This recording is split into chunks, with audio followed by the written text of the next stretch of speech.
Now, it's time to say a very good morning to Peter Hitchens for our third encounter. The last one, some people have said, Peter, was so polite that they want me to start interrupting you again. Well, I'm sure you can manage that. Well, I'm going to try and stick to what we did last week. I could always interrupt you. You could. Then we could get going. Yes, absolutely right. Now, let me begin once again by asking you, I read your piece, obviously, yesterday in the paper where you were once again asking the same question, have we gone too far? I was also interested to see at the weekend a Swedish doctor talking about how, while he said Britain had done the wrong thing, it would be a mistake to lift the lockdown too quickly.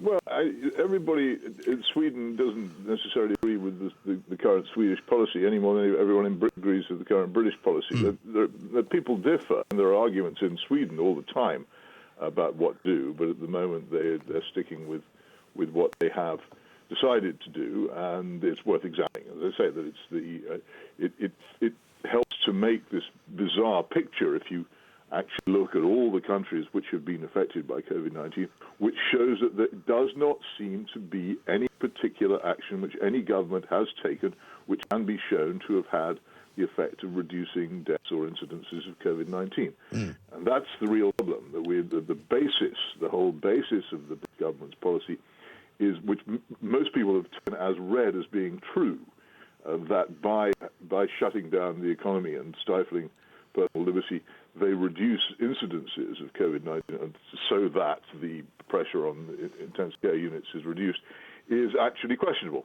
The whole basis of the policy. And half the problem that's going on at the moment is an awful lot of media who, at the beginning, passively and flaccidly accepted that the government was right and wonderful and terrific and everything they did was correct, have now realized that this is not a particularly popular position, and they're criticizing the government for details of the application of the policy, going on about which meetings the Prime Minister attended and I thought that was nonsensical. Delivery of PPE and stuff like that. Well, this is of no interest to me. No. The point for me remains, is the policy right or not?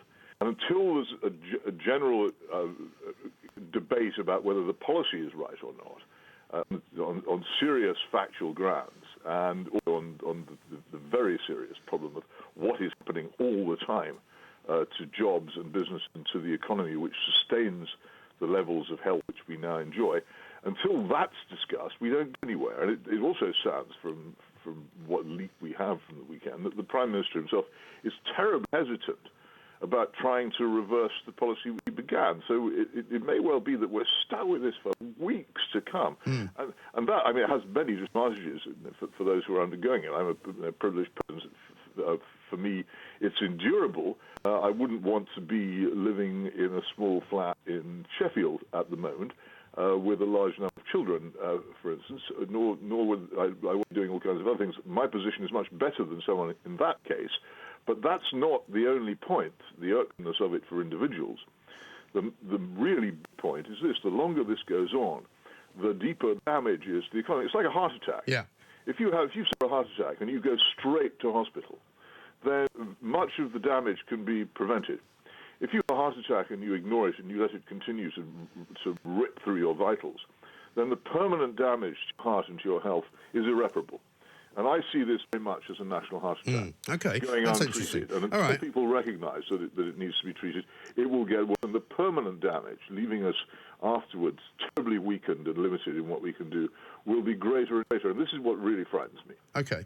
Well, I accept that, and I think that's an interesting take on it. What the Swedish guy that I was watching on a video interview was basically saying effectively that he thought that, like you, he agreed with you that Britain should not have locked down in the way that it did, but if it was to lift that lockdown, it would have to do it rung by rung, as if walking backwards down a ladder, rather than lifting it all at once. And that way, I hope that we're going to see in the next week or two, certainly, conversations being had at government level about what we do next. For example, if in Spain they could lift the lockdown on hairdressing, if they can lift the lockdown on garden centres or what they would call non-essential food shops or non-essential shops which don't sell food, then that would be a start. But I agree with you on the basis that if, for example, the Sun is correct this morning that pubs are going to stay shut till Christmas, I think that would be a massive mistake. And I think they have to try, at the very least, to come up with a strategy. But it's very difficult to do that because they don't really know how effective lifting that lockdown will be, or how ineffective it will be on stopping the spread. Well, no, I think last week I said that I sympathise with the problem. I would, of course, like to see it end tonight. Yeah. But I know that politics is the art of the possible. You cannot lead the public up to the top of the hill and tell them that this is a terrible disease equivalent to the Spanish flu of 1818 or even to bubonic plague, and then suddenly say, well, no, it's not that bad, you can all go back to work, we can reopen straight away, because they will be actually angered to have been misled, and they will, I think, in many cases, refuse to do it. They'll say, no, we're still, you've thoroughly scared us, we're still scared, and we're not going to do this. So it's very difficult for the government to do it. But the problem was, a week ago when we discussed this, there seemed to be signs that within the cabinet there were people who wanted to begin to make a gradual withdrawal. Yes. And this seems to have stalled. And the Prime Minister himself is coming gradually back to work, seems from the reports that worries to be against doing this. Yes. And so we're faced with, I would say that it therefore falls upon those of us who have any kind of position in public life where we can get things debated, to say this is a mistake. As I say, I know I won't get what I want, but I think that it would be reasonable for me to say that it really is time that steps were taken to begin to get us out of this. There are two reasons for this. One I've already discussed, which is the economy. The other is I don't think that this is sustainable very much longer. I think people have put up with it for quite a long time. Do you mean sort of mentally? I think, mentally. I think that I live in Oxford, an extremely middle class city, mainly dominated by people working for the public sector and the education system, the university and the health service, and therefore it's a city which is going to be pretty peaceable and willing to put up with this. Yeah. But I'm not sure that out in the tougher parts of the country, where people are scrabbling by on the minimum wage and on tiny businesses that they've run by mortgaging their houses over and over again, I'm not sure that people are going to be willing to put up with this much longer. No. Also, for us, we're fortunate. The government has to understand that the consent for its policy is not limitless in time. No. And I think for you and I, Peter, we're fortunate in as much as we can still work, and we should be very grateful for that. I also would say that I think Boris's reticence about this disease might be partially due to the fact that he nearly died from it, and he knows, not alone, but he knows how bad this could be if he makes the decision to lift the ban and the lockdown too early. But I also know people, and I'm going to agree with you again here, I'm afraid to say, who are over the age of 70, friends of mine, very fit, people who have a very, very busy social life, who are now saying to me, if they want me to sit at home for the next 18 months, I'm simply not going to do it. No. I think that there is, even in the most civil societies, even in the societies where people, and I have to say that the behaviour of the British people in this has been extraordinarily law-abiding and controlled. Even in such societies, there is a limit. And it has to begin to fade. And what I think might happen if the government don't act is that there will be a unilateral undermining of the shutdown by individual action. People will begin to slip back into doing. One thinks particularly of the vital part of our economy, the small-scale building business. Yes. People want to do it. They need the money, and there aren't enough police, it would seem to me, in the world if people to go back to work on a large scale in that to prevent it from happening. Right. And therefore, if the government wants to keep control of its of the country and the way in which things are going, it's going to have to do something. I'll just beg those people who are actually in government, in positions of influence, to realise that, as I say, there is a limit to how long this can go on for those two reasons. One, the catastrophic damage being done to the economy and to people's livelihoods, and secondly, to their own potential ability to exert authority at all. And there are still many discrepancies in the way that this is being policed, are there not? I mean, you would have seen that ridiculous episode of Westminster Bridge with Cressida Dick and all those kind of, flashing police lights, which is so it's just so inconsistent with what it is that they're telling people. And also, I watched with sort of some horror a piece of drone footage of a guy walking around in his police uniform in Regent's Park, going up to people who were either sitting on exercise mats or working out on them, and moving on the ones who were sitting. And I thought to myself, well, if you're out doing an exercise on an exercise mat, how can you not sit down? What's the problem? I know it is strange that efforts should be expended on this, but again, this is one of the reasons why one goes back to the Swedish option, which has not involved the police. The Swedish government has trusted people to behave, and actually, in the great majority of cases, they do. I'm told. I mean, I can't go and think, but if I went to Stockholm, I think I would find that it was actually very quiet, and a lot of businesses were running very low level, and people were staying away from work and working from home, and keeping their distance from each other. It wouldn't be that dissimilar from here, but there is still the level of the economic damage is less. Because it's being done purely by public consent, it's more sustainable. Yeah, but is it actually? We need to think that the police. I think the police have done themselves an enormous amount of harm. Yeah. I mean, I knew, and you probably knew already, there were serious problems with the police and attitude towards the public before this, because journalists come across this all the time when we hear these things. But an awful lot of people previously still had a sort of Dixon and Doc Green view of the police, which has now, I think, been finally swept away by these events. And Dixon of Doc Green with a video camera. Come from now that last shred of a relationship with the public has been swept away. Exactly right. And what about the business of flights coming in from overseas? Because it's another one which is upsetting people. And I take no joy in criticising the farmers of this country who need people to pick fruit.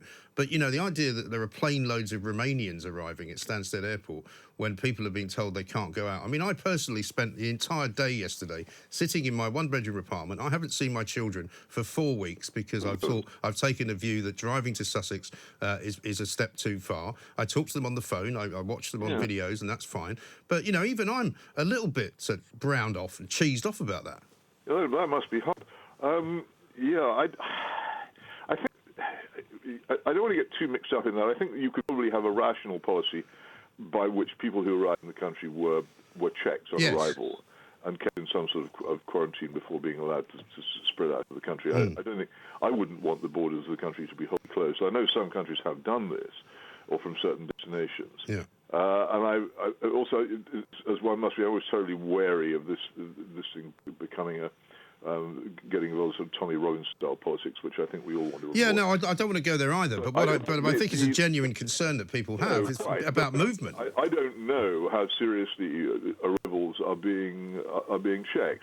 But if we really are required to undergo what we're undergoing in this country, it seems to be anyone who does arrive in this country should be checked. Yeah.